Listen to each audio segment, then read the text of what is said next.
দেশের অর্থনৈতিক উন্নয়নে সরকারের সাথে কাঁধে কাঁধ মিলিয়ে বেসরকারি খাতে এগিয়ে আসলে সেটিকে বলা হচ্ছে বেসরকারি বিনিয়োগ, যার মাধ্যমে হয় কর্মসংস্থান, বাড়ে মোট দেশজ উৎপাদন।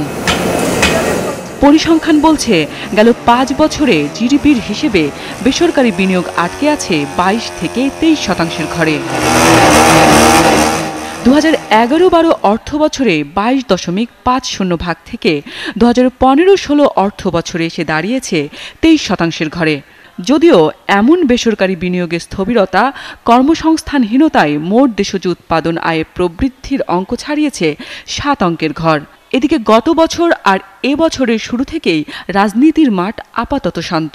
প্রশ্ন হলো, তারপরেও বিনিয়োগকারীদের মধ্যে কেন অনাস্থা, আর কেনই বা বাড়ছে না বিনিয়োগ? আমার প্রতিযোগী দেশ যারা আছে প্রত্যেকেরই কিন্তু উইথ ইনফ্রাস্ট্রাকচার, জ্বালানি সাপোর্ট তারা পাচ্ছে, আন্তর্জাতিক বাজারের সাথে মিলে তাদের পলিসিগুলো হচ্ছে।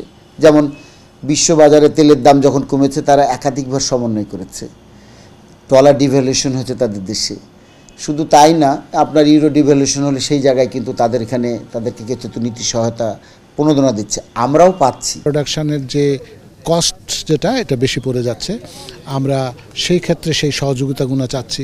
ওরা বিদ্যুৎ পায় কম দামে, আমরা বিদ্যুৎ কম দামে চাই। আর্থিক খাত বিশ্লেষকরা বলছেন, বিনিয়োগে উৎসাহ দিতে নানা উদ্যোগ নেওয়া হলেও এখনও নিশ্চিত হয়নি ওয়ান স্টপ সার্ভিস।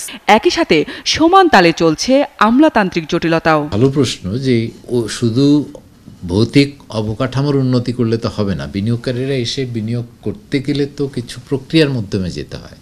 সেই প্রক্রিয়ায় যদি ফাইলগুলি আটকে যায় তাহলে তো আপনার যতই ইকোনমিক জোনস থাকুক বা রাস্তাঘাট বন্দর চালু বন্দর থাকুক, ফাইল তো আটকে আছে, কাজ তো হবে না। এই অবস্থায় সরকারের বিনিয়োগ সহায়ক নীতি কাঠামো নেয়ার পক্ষে মত তাদের। কাবেরী মৈত্রেয়, ৭১, ঢাকা।